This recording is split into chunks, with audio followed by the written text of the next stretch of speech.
The college football season hasn't even started yet, and already Bill Belichick's North Carolina Tar Heels are making headlines for all the wrong reasons. They're set to take on TCU in Dublin in week 0, and we're going to cover that game right here, right now on Wager Talk TV as part of our series covering every game in week 0 and week 1. The TCU Horned Frogs will be a 6.5-point favorite, although that line is climbing.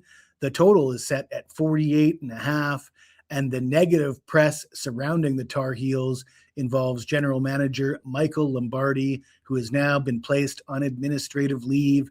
He's under investigation, and nobody's saying anything. And I don't want to get into the weeds with the TMZ stuff. We'll see how that plays out. But for now, I'd like to give Bill Belichick the benefit of the doubt.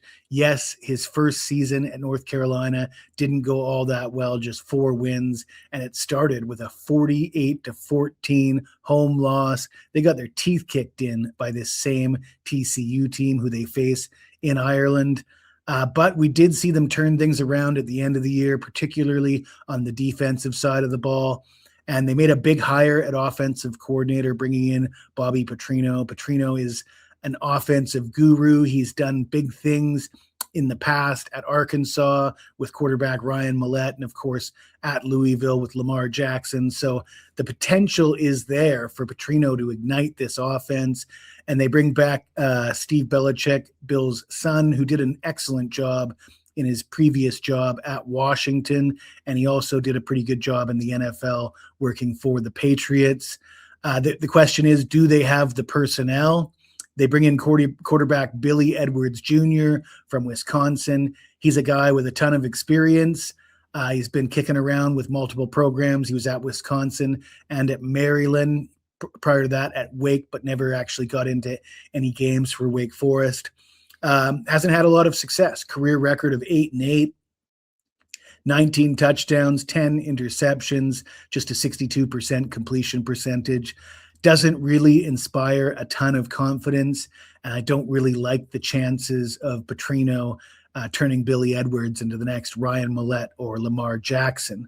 That said, I said I wanted to give the benefit of the doubt to Bill Belichick, but there is warning signs that we cannot ignore, and the people that he chooses to surround himself with. He's the guy that hired Michael Lombardi. He's a controversial figure, Lombardi is, and now that there's, that's got the potential to blow up in his face.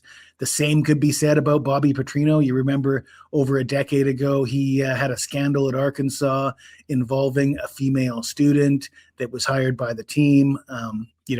He's lucky that happened over a decade ago, because I don't think that would fly very well in today's era.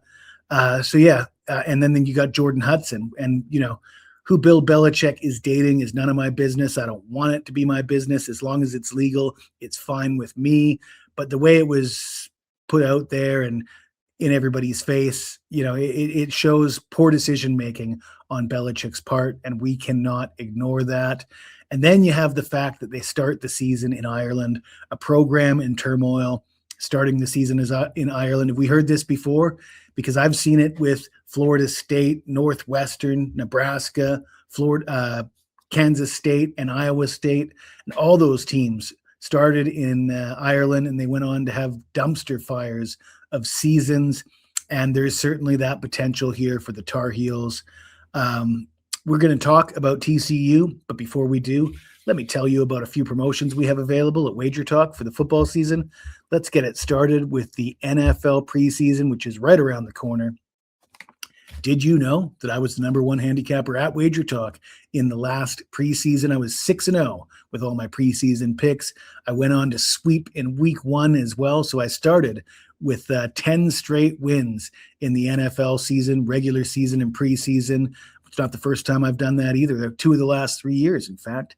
And for a limited time, you can get the preseason 100% free with the purchase of a 30-day package for the first 30 days of the regular season. As far as programming on this channel, as I mentioned, we cover every single game in week 0 and week 1. We've done that 2 years in a row now, and it's been highly successful. I encourage you to go back and look at the archives. We absolutely nailed it. in week 0 last year. And of course, I've given you the winning side in the Ireland game in both the last 2 seasons. More programming information. We're getting the band back together. Myself, Ross, the boss, Benjamin, and Sean, Midday Money Higgs. We will be covering football, college and pro football, 2 shows a week on the Picks and Parlays channel. You can look forward to our first episode next week. And as far as college football goes, if you go to my page at Wager Talk right now, college football futures, I got 5 regular season win totals, coming off another winning football season altogether, albeit nothing to write home about. However, we really did nail it in the college football playoffs. We went 8-2, 80% with all our college football playoff picks. And as you can see, the last 5 seasons listed there, that is nothing new. We've been doing it every year for the last 5 years. Total record of 42-21, 67%, just shy of 43 units. You want to grab that package, get those regular season win totals on my page. Now let's talk about the TCU Horned Frogs. They're coming off a pretty successful bounce back season, 9-4 last year, 5-4 in the Big 12. Sonny Dykes has done an excellent job since landing at TCU. Of course, he took this program all the way to the college football final. Now that didn't go very well, but at least he got him there. He brings in a new offensive coordinator. Gordon Samus comes over from UConn. He did a fantastic job at UConn. Did you know that the UConn Huskies averaged over 35 points per game last season? That ranked in the top 20 in FBS. So I know a lot of you probably aren't as familiar with UConn, but Gordon Samus did an excellent job there. They bring in a new quarterback. Jaden Craig comes over from Harvard. And I know a lot of people are going to think, well, you bring in a guy from Harvard, from a lesser program. What can you expect him to do in the Power Four?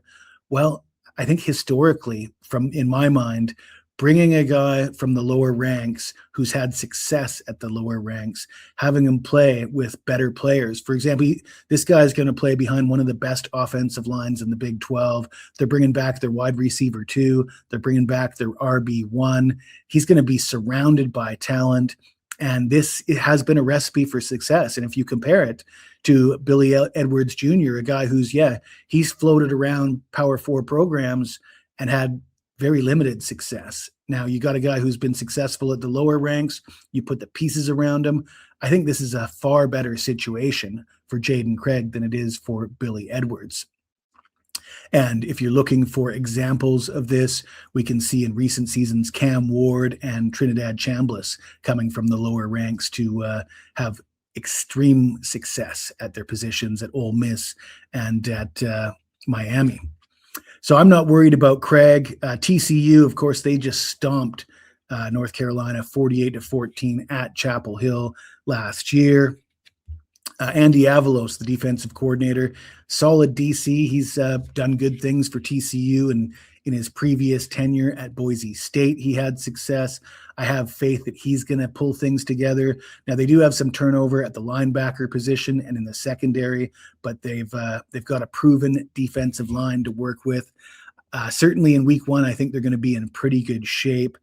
And I look at the regular season win total for TCU, just 6.5. That looks a little low, but as I mentioned, I really don't like the idea of teams starting their season in Ireland. We've yet to see a team really have a great season after starting in Ireland. There's 7 teams in the Big 12 that have shorter odds to win the conference than TCU. So maybe limited expectations for the season, but as far as this game, Sonny Dykes is a proven commodity at the college level. Bill Belichick, not there yet, and too many question marks surrounding this North Carolina team. I've taken the underdog the last 2 years. I think the added element of traveling overseas, it fits with taking the underdog. I would prefer to take the points in these kind of games, but too many question marks with North Carolina. I think if you can get a 6.5 with TCU, you want to grab that while you still can. I don't think those will be available come kickoff time.